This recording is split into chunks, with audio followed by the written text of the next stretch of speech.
Sesaat lagi Anda akan menyaksikan Gapai Kemuliaan Roadshow, Pemimpin Dalam Islam, in association with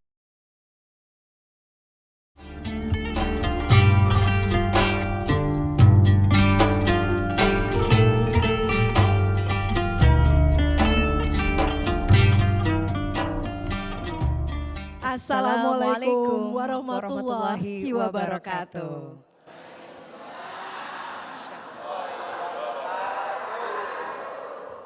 Ya pemirsa, apa kabar pemirsa CNN Indonesia dan juga jamaah di Masjid WT Al-Amin Purwakarta. Senang sekali hari ini saya Meladia Rahma dan juga rekan saya Eva Yunizar kembali hadir menjumpai Anda dalam program yang sangat spesial, yakni Gapai Kemuliaan Roadshow. Nah, Eva, hari ini bisa dikatakan ini program yang spesial. Kenapa?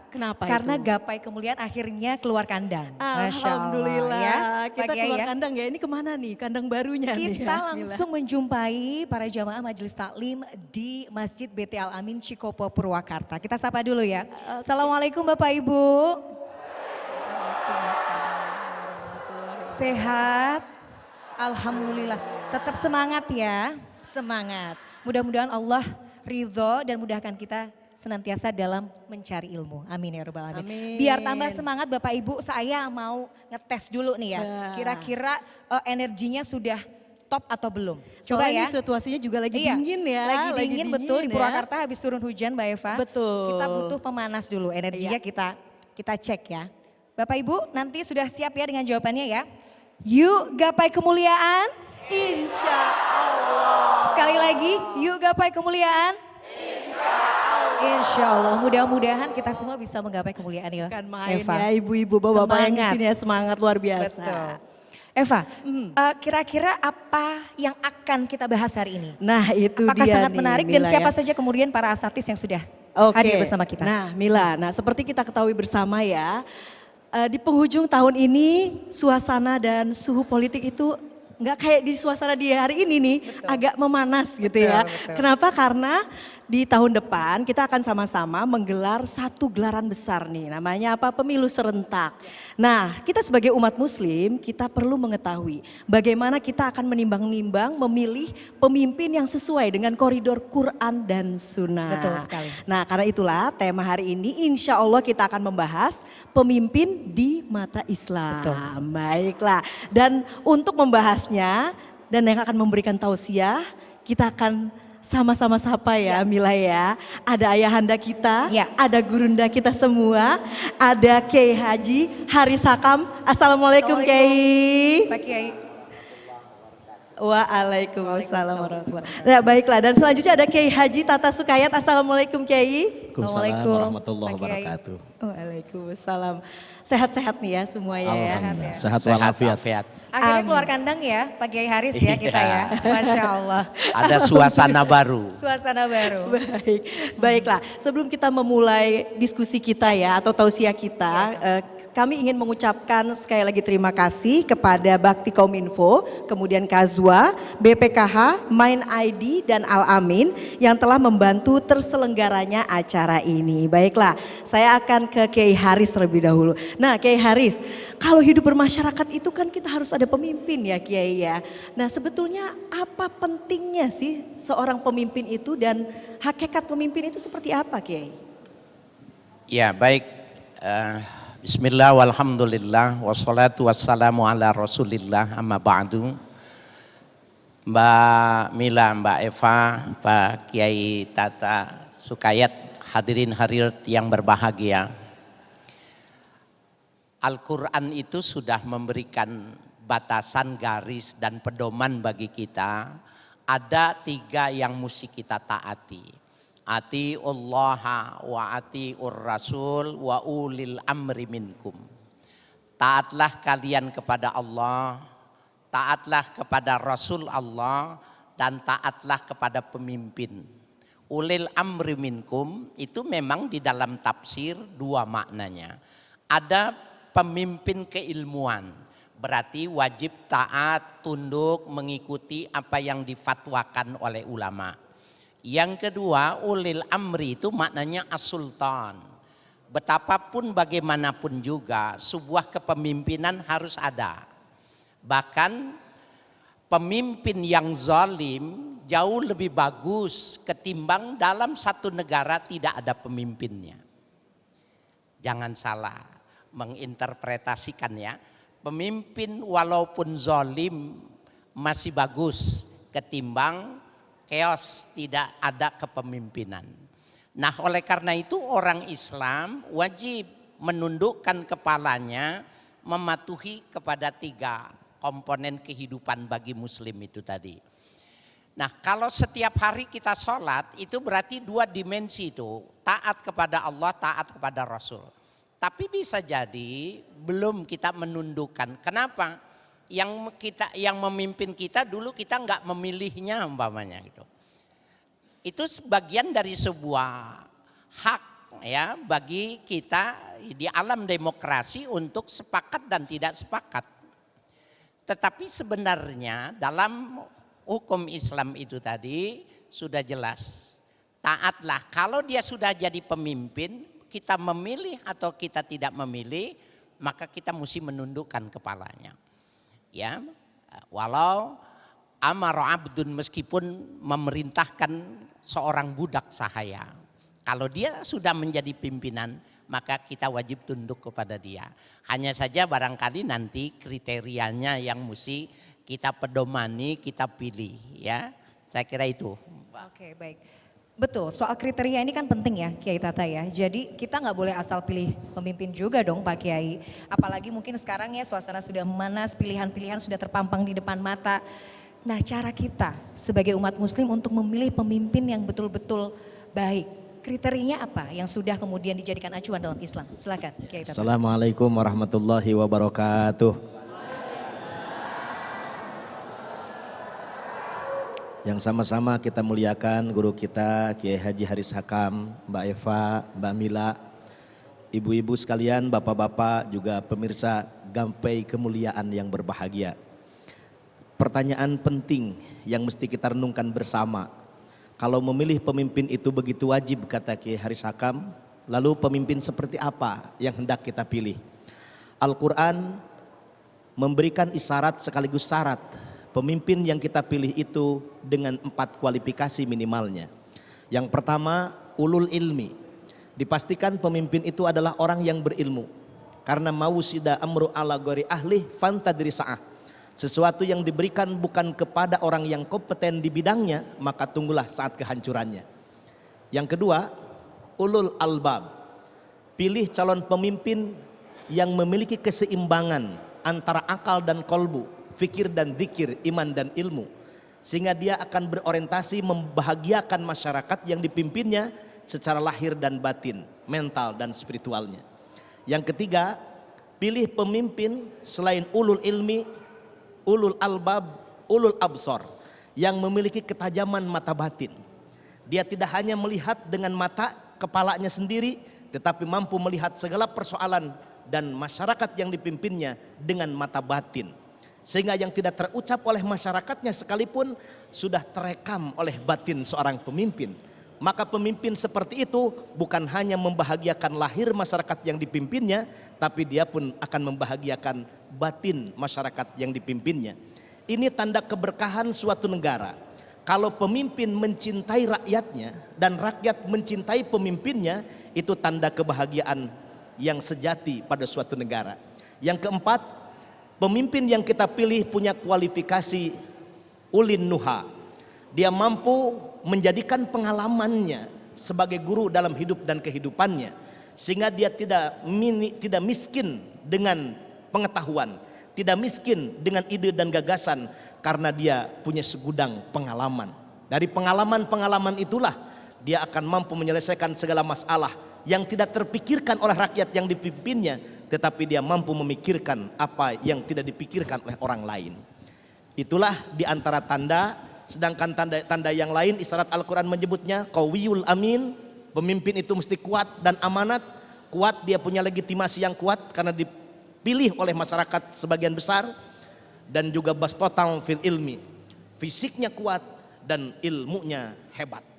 Berarti nggak boleh yang instan ya Pak Kiai ya. Betul, Kiai. Jadi Yang yang orang punya Purwakarta, pengalaman. recordnya jelas ya Yang Pak track Kiai ya. recordnya jelas kan. Track sudah ada recordnya tadi kan ada pengalaman. pengalaman. Jadi pengalaman juga penting untuk dijadikan Mbak Mila, acuan. Mbak Eva, pemimpin yang baik itu kata orang Purwakarta, sindang kasih pasar Jum'ah Purwakarta, silih pika asih, pika nyaah, jeung pika cinta. Ya, Begitu, Masya mohon Allah. semua. Tepuk tangan. Luar biasa. Jadi itu tadi ya Pak Kiai, kalau boleh saya simpulkan, jadi ilmunya harus bagus, imannya juga, ketajaman batinnya juga, Iya, betul. dan pengalaman. Tapi Iya. kalau kita bicara ketajaman batin, sebenarnya ketajaman batin yang seperti apa? Kalau dikonkretkan Pak Kiai. Iya. Mungkin Kiai Haris atau Kiai Tata. Silakan Kiai.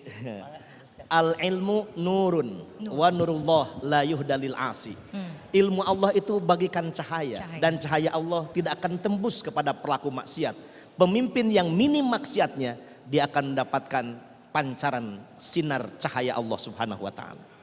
Nah, kalau misalnya ini ya, mungkin Bapak Ibu sekarang di sini juga masih bingung begitu ya. Kira-kira mau menetapkan pilihan begitu ya. Bagaimana kalau begitu Kiai? Kira-kira apa saja pertimbangan yang mungkin bisa diambil oleh Bapak Ibu sekalian untuk menentukan calon pemimpinnya nanti. Tapi kan yang jelas kalau Kiai katakan tadi harus dipilih karena Harus. pemimpin tuh harus ada begitu kan ya Kiai ya. Bapak dulu waktu melamar ibu, dipilih nggak ibu ini?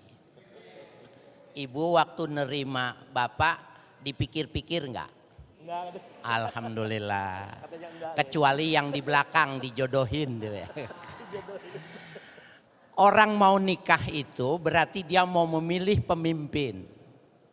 Bedanya memilih pemimpin dengan memilih pasangan hidup. Kalau kita ibu memilih pasangan hidup itu maknanya bapak mau menjadi pemimpin terhadap istrinya. Kalau kita pilih pemimpin, kita siap jadi bawahannya. Kita harus siap jadi orang yang mau diatur. Maka punya kedudukan yang sama. Jangan kita sembarangan memilih. Maka pedoman yang paling mudah buat kita ini, pilihlah yang terbaik dari yang baik. Pilihlah yang jelek dari yang terjelek. Sudah mudah untuk kita memahami. Mana nih dari antara, ini nggak boleh sih di antara tiga ini. Karena kita menggunakan ini. Di antara tiga ini ya kita pilih yang terbaik. Nggak ada yang baik, semuanya jelek. Pilih yang jelek dari yang terjelek. Maka mudah. Salah satunya tadi itu yang paling inti, dia punya kecerdasan. Bapak Ibu sekalian, orang kalau tidak cerdas, lebih baik kita jadi buntut macan, akan ditakuti orang lain, ketimbang kita jadi kepala, tapi kepala kerbau. Ketika dicucuk hidungnya sama bocah angon dibawa ke sono kemari, betul nggak? Bukan main, menarik sekali pembahasannya ya Mila ya. Sudah banyak pertanyaan Eva Nah, yang mau betul. nanti ditanyakan di segmen berikutnya. Betul, semoga jawaban-jawaban tadi bisa memberikan setidaknya mungkin sudah mulai menuju ke satu Iya, pemimpin sudah tertentu gitu tergambar ya. sudah tergambar ya di Februari nanti. Iya, Baiklah, tapi kita nanti akan lanjutkan Mila, kita harus jeda terlebih dahulu karena kita akan break sejenak. Tetaplah bersama kami. Tapi sebelumnya saya ingin mengajak Bapak Ibu sekalian untuk lagi-lagi nih jargon lagi ya. Iya. Yuk gapai kemuliaan. Insya Allah. Masya Allah. Kami akan segera kembali.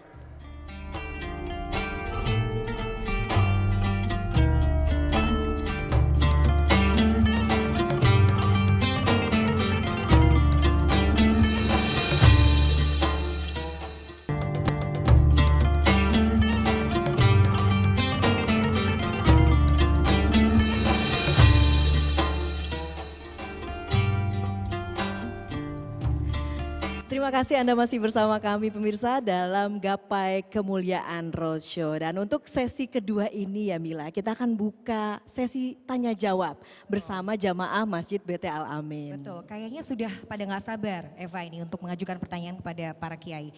Kita boleh siapa yang mungkin mau mengajukan pertanyaan dari bapak-bapak dulu? Boleh Bapak? Silakan berdiri. Ya silakan. Jangan lupa sebutkan nama ya Bapak ya dan asalnya. Assalamualaikum warahmatullahi wabarakatuh. Perkenalkan, nama saya Didin Syahrudin dari Purwakarta. Izin bertanya Pak Ustadz, kalau semua calon pemimpin yang ada menurut kita tidak ada yang baik, apakah enggak ikut memilih itu boleh? Dan apakah berdosa kalau kita tidak memilih? Waalaikumsalam. Assalamualaikum warahmatullahi wabarakatuh. Waalaikumsalam warahmatullahi wabarakatuh. Dari Pak Didin ya, Dari tadi Pak dari Didin Purwakarta. tadi Ke bertanya Kiai ya. Haris dulu. Jadi kalau dirasa tidak ada yang sesuai dengan hati nurani, Iya. boleh nggak milih? Boleh golput nggak Pak Kiai? Boleh golput nggak Kiai? Iya, baik. Memang ada dua pendapat. Ada yang mengatakan apabila memilih itu hak, orang boleh memanfaatkan atau tidak memanfaatkan haknya itu. Tapi dalam ayat yang tadi kita sudah sampaikan, memilih itu bukan hak, tapi kewajiban. Beda. Kalau kewajiban harus dilaksanakan. Ada Mbak Eva, Mbak Mila, dan Pak Kiai Tatang, hadis Nabi yang diriwayatkan oleh Imam Muslim pada periwayatan Huzaifah Ibnul Yamani, Rasul Shallallahu Alaihi Wasallam mengatakan, sayakumu ala fihim rijalun qulubuhum qulubu syaitan. Nanti akan datang pada masa umatku itu pemimpinnya itu hatinya seperti setan. Fi jismani ins, tapi tampilannya manusia. Maka sahabat menanyakan, kaifa asna ya Rasulullah? Apa yang mesti kami lakukan kalau pemimpinnya enggak layak untuk kita patuhi, tidak mencerminkan sebuah hal yang diajarkan dalam agama. Nabi mengatakan, ya, pada orang yang menyampaikan ini tadi, maka kita tasma wa tuti', kau wajib mendengarkan dan kau wajib mentaatinya. Walau duri bazahruka, meskipun punggungmu kau dipukul oleh mereka, wa akhadha malaka, diambil hartamu. Kenapa begitu terhina mendudukan posisi semacam ini? Nah, ini hal yang sifatnya pribadi, kalau sudah berhubungan dengan kepentingan bangsa, kepentingan yang makro, hal-hal yang individual itu harus dikalahkan. Kenapa? Sepanjang masih diatur yang bersifat global, yang sifatnya nasional, maka kita bisa jadi adalah korban dari sebuah kedikjayaan, kesembronoan itu tadi. Nabi mengatakan masih wajib kita untuk menundukkan diri kalau tata cara dan pemilihannya itu benar-benar demokratis, pemilihannya itu sah. Ini aja nih, sederhana nih. Ini paham apa paham nih? Halo. Paham Udah, nggak Bapak Ibu? yang penting, yang penting Paham ya? yang Insya Allah penting paham. prosesnya benar-benar dipahaminya, itu adalah legal, itu caranya benar, maka tundukkan kepala kita. Maka itu sebuah ujian individu-individu, tetapi secara global masih kita wajib mematuhinya. Oke, nah semoga bisa dipahami ya, Bapak Dedi ya tadi ya, Pak Pak Didin, semoga dipahami dan juga Bapak Ibu sekalian. Baiklah, selanjutnya kita akan ke penanya berikutnya. Silakan, oke, dari Ibu ya, silakan Ibu disebutkan nama dan asalnya ya Bu terlebih dahulu. Silakan. Assalamualaikum warahmatullahi wabarakatuh. Nama saya Ibu Deda dari Majelis Taklim Al-Ikhlas Desa Cinangka, Pungursari, Kabupaten Purwakarta. Pak Kiai, apa yang seharusnya dilakukan seorang pemimpin jika di wilayahnya sering terjadi musibah? Apa yang perlu introspeksi itu, pemimpinnya atau rakyatnya? Wassalamualaikum warahmatullahi wabarakatuh. Nah, silakan. Ya, terima kasih Ibu, pertanyaan yang menarik ya untuk direnungkan bersama. Ketika musibah datang silih berganti, gunung-gunung hijau berpayungkan awan tiba-tiba rusak, padi-padi menguning tersusun laksana hamparan permadani sirna tiada, gomak berhumul menghempas ke tepian pantai berubah menjadi tsunami. Siapa yang harus introspeksi? Allah mengingatkan doharul fasadu fil bari wal bahr bima kasabat aidin nas. Nampaknya kerusakan di daratan dan di lautan bima kasabat aidin nas, yang disebutkan tangan-tangan manusia tetapi artinya perilaku manusia. Kerusakan alam biotik disebabkan karena abiotik. Idza dhaharu zina wa riba fi qaryah faqad ahallu li anfusihim adzaballah. Apabila perbuatan jinah dan perbuatan riba telah bebas pada suatu negara, seolah-olah telah menghalalkan bagi diri dan bangsanya turun azab Allah Subhanahu wa taala. Ketika musibah datang, berkah hilang, siapa yang harus introspeksi? Kulukum ra'in wa kulukum mas'ulun an ra'yatih. Secara struktural pemimpin mesti introspeksi. Adakah kebijakannya yang menyimpang? Adakah kekuasaannya yang sewenang-wenang? Adakah payung hukum yang tidak bertindak kepada yang benar atau secara proporsional? Jika itu terjadi, maka sangat boleh jadi murkanya Allah disebabkan karena kezaliman pemimpin. Ini juga ditegaskan Mbak Eva, Mbak Mila dalam Al-Quran, kayak Haris Hakam, Surah Al-Isra ayat 16. Wa idza aradna an nuhlika qaryatan amarna mutrafiha fafasaku fiha fahaqqo 'alaihal qaulu fadamarnaha tadmira. Allah menyatakan, andai kami bermaksud membinasakan suatu negeri, maka kami utus pada negeri tersebut kaum mutrafin. Dr. Muhammad Sulaiman Al-Asqari dalam Zubdatut Tafsir min Fathil Qadir menyebutkan kaum mutrafin itu ada dua. Pertama, al-mulukul jair, pemimpin-pemimpin zalim. Yang kedua, al-agniyaul fajir, para agnia yang tidak suka berderma. Sehingga kalau musibah datang, hal yang pertama harus sama-sama introspeksi secara struktural pemimpinnya, secara kultural semuanya kita, dan secara fungsional lembaga-lembaga yang terkait. Tidak mungkin azab tiba jika kita baik-baik dengan Allah Subhanahu wa taala. Mudah-mudahan kita dihindarkan dari segala musibah. Amin, amin, ya robbal alamin. Dan memang ya jadi pemimpin itu berat ya Kiai Betul, ya. betul, Karena Mbak nanti di hari akhir yaumul akhir pun juga akan ditanya begitu ya Betul. Allah Subhanahu wa taala ya dia. Betul Betul, ya Kiai Mbak ya. Eva. Iya. Jadi memang berat. Kok banyak yang mau jadi pimpin ya? Oh salah ya. Kalau jadi sopir itu lebih berat dibandingkan jadi penumpang. Oh iya. Naik mobil kita Tanggung tidur jawabnya saja nyampe ke tempat yang dituju. Oke. Sopir enggak bisa. Betul. Oke. Tapi ini yang jadi pertanyaan saya juga ini, Eva. Kadang-kadang tuh kan memang kita tahu ya, kita paham bahwa fitrahnya pemimpin tuh selalu diidentikan dengan laki-laki. Tapi bagaimana sebenarnya kedudukan perempuan, Pak Kiai? Apakah memang perempuan itu juga bisa menjadi pemimpin sebenarnya? Bagaimana kemudian Islam bisa memandang ini, Pak Kiai Haris?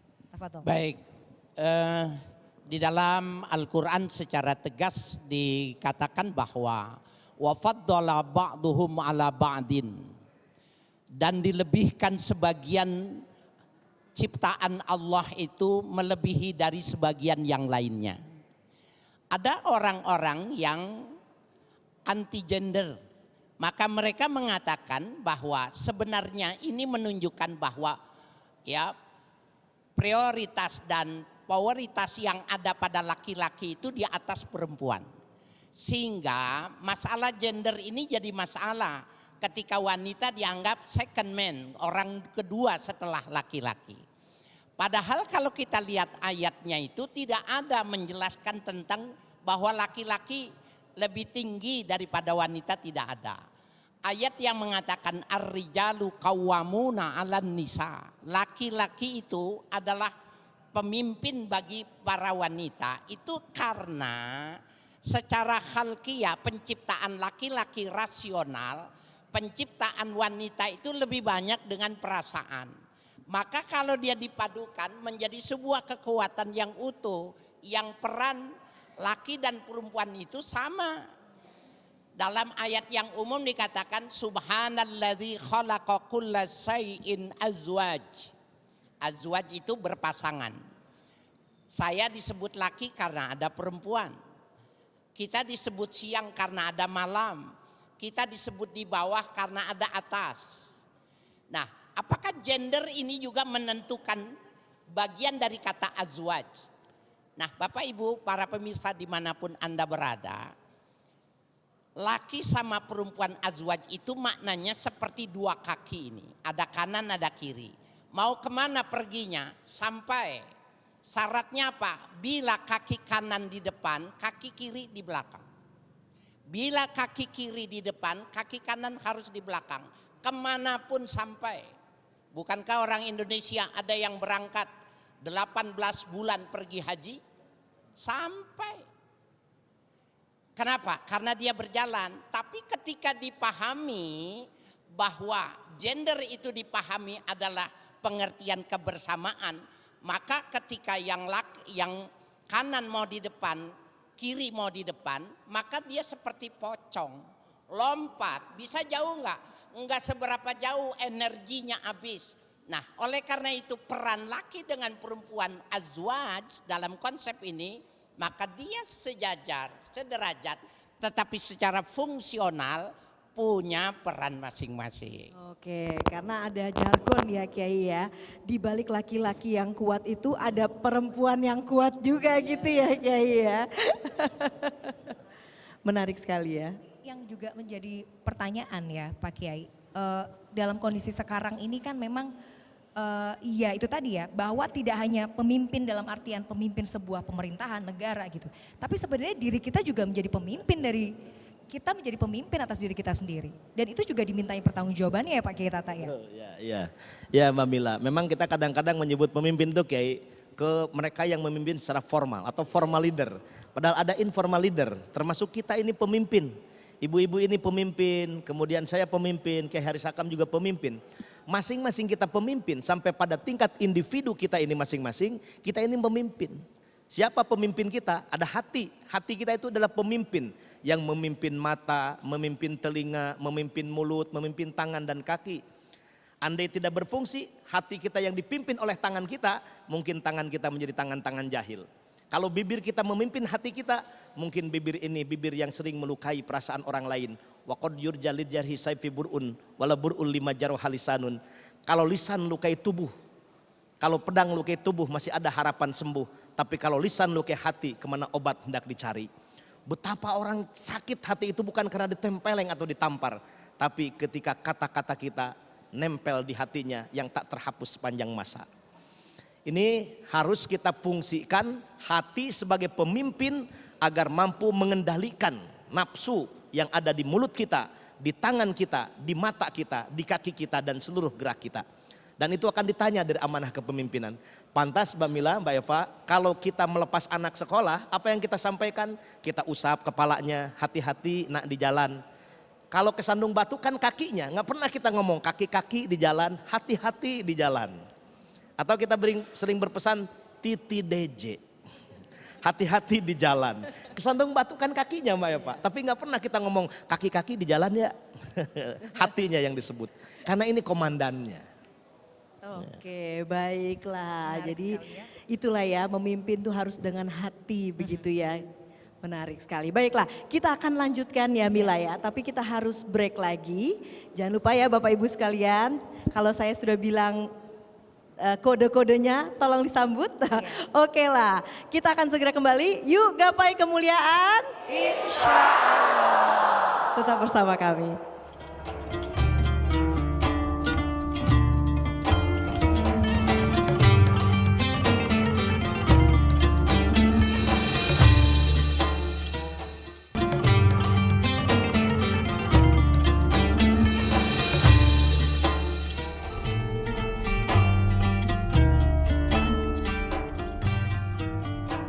Ya pemirsa, terima kasih Anda masih bersama kami di Gapai Kemuliaan Roadshow. Kita akan lanjutkan pembahasan kita terkait pemimpin dalam Islam di segmen ketiga ini. Saya mau ke Kiai Tata dulu, Eva. Tadi kan sudah sempat kita singgung di segmen-segmen awal Pak Kiai, bahwa yang namanya pemimpin itu berat pertanggungjawabannya di depan Allah. Tingkat atau level pertanggungjawaban nanti Allah akan nanya apa sebenarnya pada pemimpin-pemimpin kita ini Pak Kiai? Tafadhol. Beratnya pemimpin itu kalau dia zalim, maka dia menjadi orang yang pertama dimasukin ke dalam neraka Allah. Tapi kalau dia baik, menjadi orang yang pertama masuk surga Allah. Sehingga Nabi bersabda, ada 4 pilar lestarinya sebuah negeri, bahagianya sebuah negara. Qiwamudunya bi arba'ati asya. lestarinya dunia karena 4 pilar utama. Yang pertama bi'adlil umaro, adilnya pemimpin. Baru yang kedua bi'ilmil ulama, ilmunya para alim ulama. Yang ketiga bisyakhwatil agniya, dermawannya orang-orang yang kaya. Yang keempat baru bidu'ail fuqara, doanya orang-orang yang butuh kepada Allah. Meskipun dia kaya raya tetapi fakir karena fakirun li rabbih, merasa butuh kepada Allah. Meskipun punya kekuasaan seperti Nabi Yusuf alaihissalam, tetap fakirun li rabbih, dia fakir kepada Allah. Doa orang-orang yang merasa butuh kepada Allah dan selalu butuh kepada Allah, dia doanya diijabah oleh Allah untuk kelestarian suatu negeri. Amin, amin. Baiklah. Jadi ya berat ya, itu tadi kalau jadi pemimpin adil, insya Allah dia akan dapat syafaat. Iya. Tapi kalau sebaliknya, nah itu berat ya Pak Ya, Kiai. karena memang ada pepatah wickedness may bring year of sorrow katanya. Oh, iya. Kejahatan seorang pemimpin bisa jutaan manusia tenggelam dalam Betul, derita dan betul. untayan air mata Iya. untuk selama-lamanya. Baiklah, baiklah. Kita akan berikan kesempatan kembali kepada Bapak Ibu yang hadir di sini untuk bertanya kepada guru-guru kita di sini. Silakan Bapak Ibu jika ada yang ingin bertanya. Oke, Ibu silakan disebutkan nama dan asalnya ya Bu. Assalamualaikum warahmatullahi wabarakatuh. Perkenalkan, nama saya Lilis Yulianti, saya dari Majelis Taklim Ar-Rahman, Desa Cikopo. Izin bertanya Ustadz. Saya mau tanya Pak Ustadz, kalau ada pemimpin yang banyak melakukan pelanggaran syariat agama, boleh nggak kita protes pemimpin itu? Atau boleh nggak kita ikut demo untuk menurunkan pemimpin itu? Terima kasih atas jawabannya. Wassalamualaikum warahmatullahi wabarakatuh. Waalaikumsalam. Jangan-jangan Bu Ismiati suka demo nih, suka ikut demo ya? Diam-diam demo ya. Silakan Kiai. Baik, Bapak-bapak, Ibu-ibu dan para pemirsa dimanapun Anda berada. Dalam alam demokrasi salah satu alat kontrolnya itu adalah protes. Turun ke jalan sepanjang demo itu mengikuti aturan boleh. Karena bisa jadi ya demo itu mengingatkan pimpinan. Walaupun sebenarnya di kalangan para muhaddis dengan hadis yang tadi kita sudah bacakan, ulama-ulama muhaddis itu ada yang mengatakan nggak boleh. Haram demo, haram melakukan protes karena itu bisa merubah ya kecintaan pimpinan kepada kita. Tetapi di alam modern, alam demokrasi, hal itu biasa, boleh dilakukan. Maka kalau kita mix dari sebuah pemahaman ulama-ulama hadis dan pemahaman tentang sistem demokrasi, maka boleh menurut saya silakan turun karena itu dianggapnya bagian dari sebuah kecintaan kita. Ibu, kita protes tapi karena kita cinta, maka itu bagian dari sesuatu yang semestinya kita lakukan. Tapi ada orang demo karena dia nggak suka. Jangan heran kalau demo itu ada yang dibayar, ada tukang demo. Ini jelek nih ya, ada tukang demo, jadi dia punya pasukan, ya pasukan hore-hore, kalau dibayar suruh demo-demo. Waktu ditanya, dia nggak ngerti, pokoknya angkat tangan aja, Allahu Akbar saja. Nah orang Islam nggak boleh begitu. Ya, jadi kalau mengikuti hadis dan pemahaman muhaddis nggak boleh kita demo. Tapi kalau mengikuti fuqaha karena mengkombin antara pemahaman demokrasi dan pemahaman ya hadis-hadis yang diajarkan itu boleh. Niatnya mengingatkan, niatnya kita memberikan masukan. Jadi sepanjang itu dilakukan niat yang bagus, ya di dalam sebuah kaidah dikatakan bahwa al-mubah yasiru ibadah bihusnin niyah. Sesuatu yang mubah tidak ada ketentuan hukumnya. Bila dia niatnya bagus maka bisa bernilai ibadah. Jadi Pak Kiai memang boleh ya, kalau tadi Boleh. mengikuti kaidah yang mana, kalau mau protes ya boleh. Tapi kan yang paling kita juga harus perhatikan adabnya juga bagaimana protesnya. Nggak kemudian menjelekan ya Pak Kiai ya. Jadi adabnya juga harus diperhatikan. Betul ya. Jadi orang Islam itu ketika dia memimpin atau dia dipimpin, maka ukurannya Ya, ahsanuhum khuluqa. Siapa yang terbaik akhlaknya? Kalau dia memimpin akhlaknya dia perbagus, ketika dia dipimpin maka dia juga mengemukakan, mengedepankan akhlak. Kalau semua orang style hidupnya gayanya semacam ini, maka sebenarnya aman damai gitu ya. Mengedepankan boleh tapi dengan adab, jangan merusak, bakar ini, bakar itu. Itu cenderung anarkis dan itu sebenarnya agama kita tidak membenarkan itu. Nah, tapi kalau pemimpinnya sendiri kemudian yang mendapatkan protes itu, sebetulnya sebaiknya menanggapinya seperti apa, Kiai? Kalau kita pemimpin, nah karena tadi Ustadz ya Sukayat sudah mengingatkan kita kullukum ra'in wa kullukum mas'ulun an ra'iyah. Pada level manapun bahwa sebenarnya kita punya pertanggungjawaban moral, punya pertanggungjawaban yang mesti kebijakan kita itu harus ya dipertanggungjawabkan. Kalau kita diprotes maka apabila protesnya itu benar, bukankah di dalam sholat saja ibadah boleh ditegur? Betul nggak Bu? Bapak, mana imam ratib kita? Ternyata dia lupa, boleh. Siapa yang negur? Yang di belakang imam, co-pilotnya itu, yang menegurnya. Bukan semua orang harus menegur. Kesalahan selama ini imam salah, subhanallah, subhanallah, subhanallah. Imam yang lagi pusing malah tambah pusing. Tapi kalau yang ingetin co-pilotnya, yang di belakang dia, subhanallah. Cuma cukup satu orang saja. Maka ini pendidikan buat kita bersama, buat para pemirsa dimanapun juga. Jangan berdiri di belakang imam kalau kita tidak punya kapasitas imamnya. Kalau kita punya, boleh kita taruh situ. Kenapa? Tanggung jawabnya dia menegur. Tapi cara menegurnya itu diatur. Cukup subhanallah, maka harus sudah dipahami itu sebuah teguran. Kecuali wanita, maka dengan tasbih memberikan tepukan, ya nggak boleh dengan mengucapkan subhanallah, tapi tepukan, maka imamnya sudah ditegur, tetapi tidak ada yang terluka dengan teguran itu. Baik, menarik sekali. Kita akan coba tanya lagi ya kepada Bapak Ibu jamaah. Kira-kira masih ada yang mau bertanya? Mungkin dari Bapak-bapak, boleh silakan. Kalau masih ada yang mau bertanya.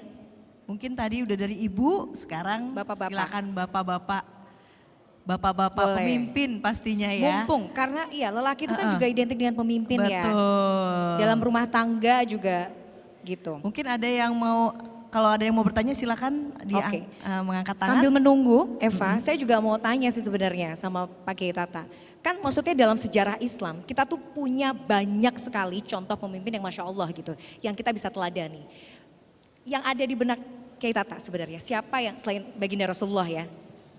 Rasulullah Ya, sallallahu Mbak alaihi Mila wasallam. yang agak kita bisa pahami secara sempurna ya. Iya. Di Quran itu ada kisah, ada sejarah, ada tarikh. Kisah itu peristiwa masa lalu, sejarah itu atau tarikh itu peristiwa masa lalu yang dialami oleh umat manusia yang memiliki makna sosial. Tapi kisah itu memiliki makna sosial meskipun belum terjadi di masa lalunya. Kisah surga dan neraka, kisah kiamat. Nah, salah satu sejarah pemimpin yang sangat ideal itu adalah Nabi Ibrahim alaihissalam. Sukses memimpin dari mulai tingkat pribadinya, sukses memimpin dari tingkat keluarganya, dan juga sukses memimpin pada tingkat warga dan negaranya. Dicerminkan dengan doa beliau, Rabbij'al hadza baladan amina warjuk ahlahu minas samarat man amana minhum billahi wal yaumil akhir. Beliau pemimpin yang berorientasikan masyarakat yang dipimpinnya, tidak berdoa untuk pribadinya, untuk kelompoknya, untuk keluarganya, tetapi berdoa untuk warga yang dipimpinnya dengan syarat beriman kepada Allah, beriman kepada hari akhir, turunkan rizki berupa buah-buahan yang sangat bermanfaat. Jadi tipikal pemimpin adalah pemimpin yang berorientasikan kepada masyarakat yang dipimpinnya. Dia berpegang pada prinsip al-maslahatul ammah, kemaslahatan umum, muqaddamatun alal maslahatil khosoh, diutamakan dibandingkan kemaslahatan yang spesifik, yang sempit. Kalau begitu maka ketika dia memimpin, di kepalanya tidak ada kepentingan-kepentingan sesaat, kepentingan-kepentingan yang kecil, tetapi kepentingan-kepentingan besar yang kadang-kadang berjangka panjang, yang tidak bisa dinikmati dalam jangka pendek, dia ambil itu meskipun tidak populer. Tetapi di masa yang akan datang, anak cucu yang dipimpinnya akan berterima kasih kepada pemimpin yang memimpinnya. Dibandingkan dia mampu menghadirkan sesuatu yang membahagiakan sesaat, tetapi menderitakan sepanjang masa. Ini pemimpin yang bisa hanya dinikmati pada masa jangka pendek, tetapi derita panjang di masa yang akan datang. Naudzubillah. Lebih baik kalau memilih pemimpin yang berpahit di masa jangka pendek, tetapi manis di masa mendatang, meskipun dia sudah tidak memimpin lagi. Itu sudah, berkahnya di situ ya. Oke, kita akan lanjutkan setelah jeda berikut ini. Tetap bersama kami. Yuk, gapai kemuliaan. Insya Allah.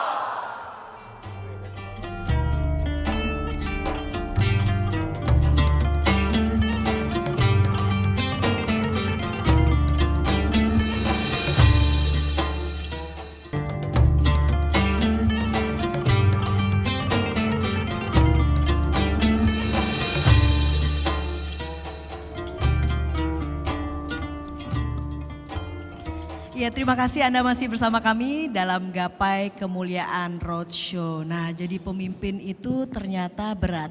Dan setidaknya kita sudah menjadi pemimpin dari kita sendiri begitu ya Kiai ya. Karena nanti di akhir-akhir juga akan dimintai pertanggungjawaban ya Kiai ya. Nah, Pak Kiai Haris, sebagai penutup nih, sebenarnya apa yang harus kita tanamkan dalam diri, kita internalisasi dalam diri. Kita kan juga sebagai pemimpin untuk diri kita sendiri. Dan nanti kita juga akan dipimpin. Bagaimana kita harus mengolah hati supaya bisa jadi pemimpin yang baik untuk diri sendiri. Dan juga kita bisa menjadi rakyat yang juga patuh kepada pemimpin. Baik, Bapak, Ibu, dan para pemirsa dimanapun Anda berada, dalam ibadah, dalam politik, dalam bermuamalah, ada prinsip yang paling utama, mahabbah, cinta. Orang kalau sudah ibadahnya karena cinta, maka dia tidak berpikir tentang sorga. Dia tidak pernah takut dengan neraka. Kenapa? Karena cintanya kepada Allah. Dia tidak memerlukan makhluk yang namanya sorga, makhluk yang samanya neraka. Dalam politik juga seperti itu.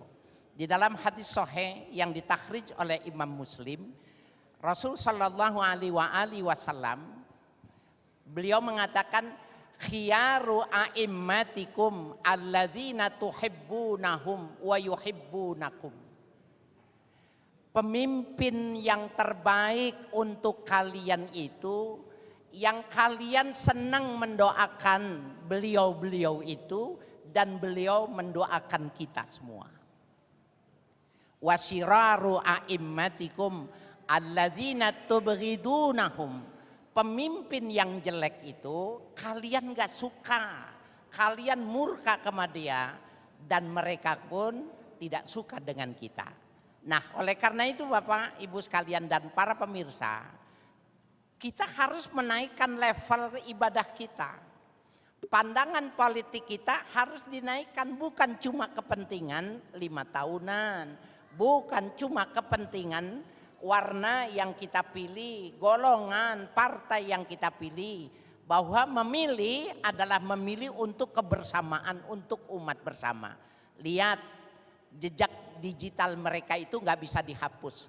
Siapa di antara mereka itu yang paling cinta, yang paling dekat dan saling memahami tentang rakyatnya? Dialah yang layak pada ukuran kecintaan. Kalau sekarang itu mudah sebetulnya ya untuk melakukan riset ya. Karena tadi ya seperti Kiai Haris katakan. Sosial media sudah juga sosial media. gampang ya. Untuk melihat track record sebenarnya sudah lebih mudah ya Pak Kiai ya. Iya, jadi risetnya lebih mudah begitu ya. Nah, ini biasanya pertanyaan nih mewakili ibu-ibu ya. Boleh ya saya tanyakan ya. Kita sebagai ibu-ibu kan tentunya pingin punya anak yang menjadi pemimpin masa depan yang sesuai dengan tuntunan agama. Nah, itu bagaimana tipsnya Kiai supaya kita mempersiapkan anak-anak kita untuk menjadi pemimpin masa depan yang amanah? Pertama, Mbak Eva, ini memang keinginan dan cita-cita yang mulia yang dipesankan An-Nisa ayat 9. Wal yakhshal ladzina law taraku min khalfihim dzurriyyatan dhi'afa khafu 'alaihim falyattaqullaha falyaqulu qawlan sadida wal yakhsha al wawul atifah walamul amri yakhsamu fi'lun mudhari'un mazumun bilami istinbatnya ini wajib merasa takut Kiai. Orang tua, para senior, para guru wajib merasa takut meninggalkan anak-anak yang lemah, generasi-generasi yang lemah, murid-murid yang lemah. Kenapa? Karena mereka akan menjadi pemimpin di masa yang akan datang. Kalau lemah di masa mudanya, dia akan lemah di masa tuanya, dan akhirnya pelemahan pemimpin di masa yang akan datang, dan itu adalah pelemahan negara yang nyata. Maka untuk mempersiapkan apa yang harus disiapkan, hayatul fata wallah bil ilmi wattuqa. Anak-anak muda hidup itu, hidupnya itu, dan bisa menghidupkannya anak-anak muda itu bil ilmi, dengan ilmu, wattuqa, dan ketakwaan. Kalau kita mengharapkan pemegang tongkat estafeta perjuangan di masa mendatang, pemimpin di masa yang datang yang kuat dan hebat, maka persiapkan sejak dini anak-anak kita dengan ilmu dan takwa. Begitu. Jadi sebagai ibu kita juga harus belajar senantiasa ya Pak Kiai ya. Nggak bisa dong kemudian tiba-tiba anaknya jadi bagus kalau mungkin orang tuanya juga nggak belajar ilmu tadi ya. Jadi Betul. PR-nya juga ada di kita ibu-ibu ya. Bapak-bapak juga ya Pak Kiai ya, nggak boleh. Jadi memang betul-betul mendidik diri sendiri terutama orang tua itu penting sekali. Itu wajib hukumnya ya Pak Kiai Haris ya. Baik, iya benar apa yang dikatakan Mbak Mila, diantarkan Mbak Eva ini benar. Yang mudah kalau ada anjuran tuh begini. Adibu auladakum ala salasi khisalin. Ajarkan anak kalian 3 hal. Hubbi nabiyikum, tanamkan kecintaan kepada nabi kalian. Apa hasil kalau kita menanamkan dari cintanya? Maka idolanya adalah Nabi Muhammad. Akhlak yang jadi pedomannya Nabi Muhammad. Sekarang anak kita lebih kenal dengan drakor. Betul. Drama Korea lebih tahu dia. Saya pernah tanya dalam satu dakwah, saya kasih uang kamu 100.000, sebutkan nama artis Korea yang lagi ngetop. Kasih 100, bisa dia. Padahal saya juga nggak hafal, saya tanya bener Bu, betul gitu. Saya kasih 100.000 lagi, maka kamu 2. Tapi kalau nggak bisa yang itu saya ambil. Pertanyaan siapa? Siapa mertua Nabi Muhammad yang pertama? Gak bisa jawab. Ini juga bapak-bapak belum tentu bisa jawab. Yang tahu anaknya Siti Khadijah, bapaknya Siti Khadijah, kan mertua tuh. Nah, ini yang dimaksud dengan tanamkan kecintaan supaya Nabi menjadi uswah. Yang kedua, wahubbi ahli. Tanamkan kecintaan keluarga Nabi. Itu bisa jadi secara nasab memang keturunannya. Tetapi secara ilmiah ulama-ulama itu adalah keluarganya Nabi. Warasatul anbiya, tanamkan kecintaan. Orang dulu itu kalau anaknya disentil sama gurunya, laporan, dimarahin sama mamanya. Kamu pasti melakukan kesalahan. Kalau sekarang disentil sama gurunya, dilaporin kantor polisi. Ada perubahan orientasi terhadap ya guru ini. Nah, tanamkan kecintaan. Yang ketiga, watil Quran. Ini penting nih. Stressing pointnya, ajarkan Al-Quran sekecil mungkin, semudah mungkin, seawal mungkin. Anak itu pasti akhlaknya bagus, anak itu pasti pinter, anak itu insya Allah ibarat sebuah perahu, dia tidak akan kemana-mana. Kalau pulang dia pasti tahu jalan pulang. Cuma 3 itu. Dan mudah-mudahan ini menjadi oleh-oleh pertemuan kita ini. Nah, amin ya Rabbal Alamin. PR nih banyak ya PR-nya ya. Nah, Pak ya. PR banyak. Tapi kalau misalnya Kiai, orang tuanya juga mungkin miskin ilmu gitu ya. Nah ini bagaimana ya Kiai ya? Apakah memang semata-mata kalau orang tua yang dengan miskin ilmu nantinya generasi atau keturunannya gitu ya, penerusnya itu juga akan sama begitu ya Kiai ya, atau bagaimana? Iya memang benar ini ya. Bisa jadi saya termasuk pada kriteria itu. Tapi semangat saya ingin memperbaiki keturunan. Maaf Bapak Ibu sekalian, saya ini pengacara. 6 tahun jadi pengacara. Bukan cuma pejabat, polisi takut sama saya. Tetapi ketika saya dipecundangi, saya dipermalukan oleh seorang yang anaknya banyak tapi hafal Quran semua. Malu rasanya saya. Anaknya ada yang jadi pejabat tinggi, anaknya ada yang jadi direktur, adanya jadi pengusaha besar. Bahkan salah satu anaknya penasehat nuklir di NASA di Amerika itu. Kenapa? Anaknya semua hafal Quran. Maka saya pulang, ini yang saya bilang, watilawatil Quran, ajarkan, ternyata mengajarkan, ya saya ulangi lagi, mengajarkan anak membaca Quran dengan cara memperdengarkan dari mulai 4 bulan. Terus ketika dia lahir, terus sering diperdengarkan itu, subhanallah, itu menyebabkan kecerdasan spiritualnya lebih tinggi. Ada sebuah, nanti pulang Bapak Ibu di googling ya, di IPB Bogor itu sudah ada penelitian, pohon-pohon itu yang disetelkan lagu dangdut, lagu pop, lagu jazz, dan yang dibacakan Quran. Yang disetelin lagu dangdut nggak ada pengaruhnya. Emang biasa cuma ngebor doang ini mah. Tapi yang dilakukan lagu Mozart, ya musik tanpa syair, lagu jazz ada pengaruhnya, dan yang terbesar yang dibacakan Al-Quran itu pohonan. Bagaimana dengan anak kita yang ya kapasitas anatominya itu ada nurani, ada hati di dalamnya. Jadi mulai 4 bulan sudah sering dibacakan Al-Quran. Oke, Masya Allah. Masya Allah. PR-nya adalah ya kita orang tua harus juga mencari ilmu, tambah lagi ilmunya Pak Kiai ya. Jadi kita insya Allah bisa melahirkan generasi-generasi pemimpin yang nanti luar biasa ke depannya. Quran nggak pakai biaya. Oh iya, Quran gak pakai biaya.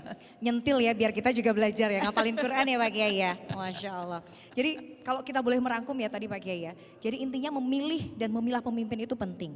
Saya ingat tadi Kiai Tata menyatakan bahwa yang pertama adalah imannya, ilmunya, ketajaman batin sama pengalaman. Dah, harga mati ibu-ibu ya. Jadi kalau milih pemimpin memang rada milih suami aja ya kan, pilih-pilih ya, nggak mau beli kucing dalam karung ya. Jadi ini benar-benar harus teliti betul, dan PR kita sebagai orang tua juga ya tadi ya.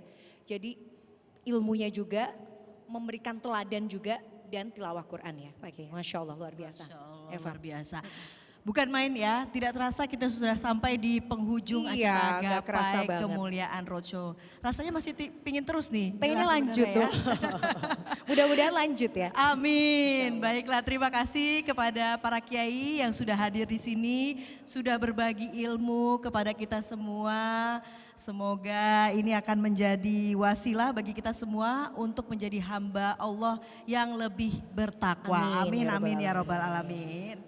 Dan sebelum menutup acara ini, kami sekali lagi mengucapkan terima kasih kepada Bakti Kominfo, Kazwa, BPKH, Mind ID, dan Al-Amin atas kerjasamanya sehingga acara ini bisa terselenggara dengan baik. Dan sebagai penutup terakhir saya akan meminta Kiai Haris untuk membacakan doa, kemudian dilanjutkan dengan Kiai Tata yang akan memimpin. Kita sama-sama akan bersolawat ya Kiai ya, solawat naria. Akhir kata, terima kasih atas kebersamaan Anda. Saya Eva Yunizar. Saya Beleda Rahma. Wabillahi taufiq wal hidayah. Wassalamualaikum warahmatullahi wabarakatuh.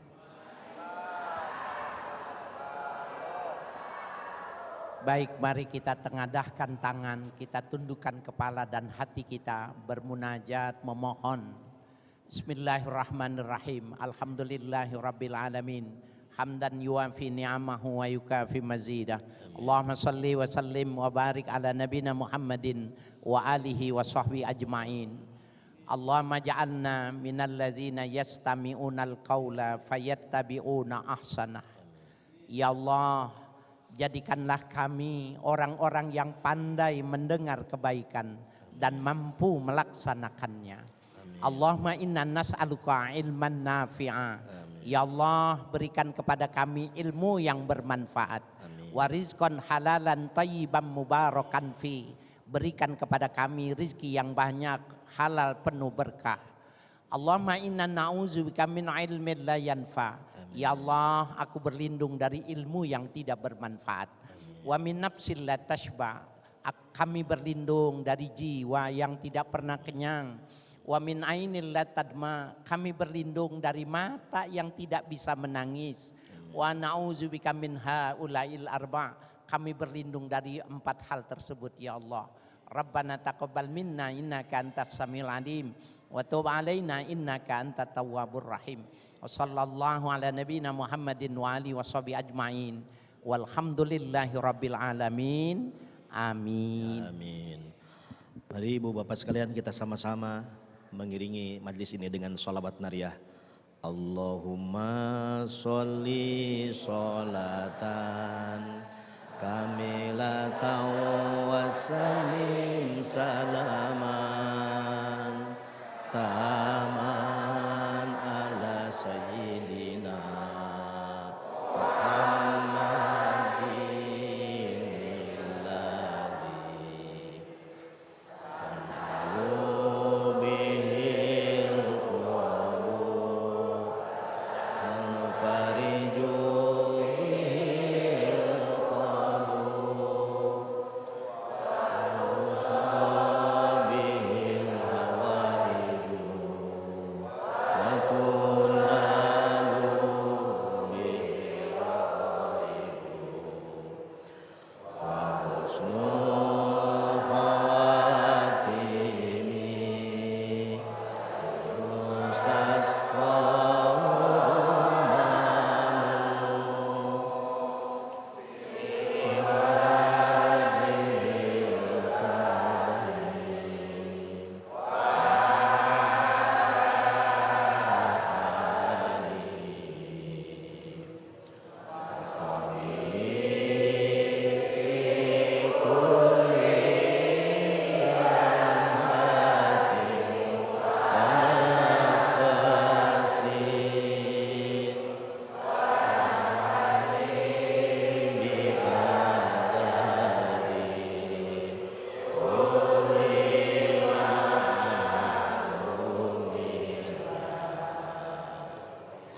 Allahumma salli wa sallim wa barik alaihi sallu alaihi.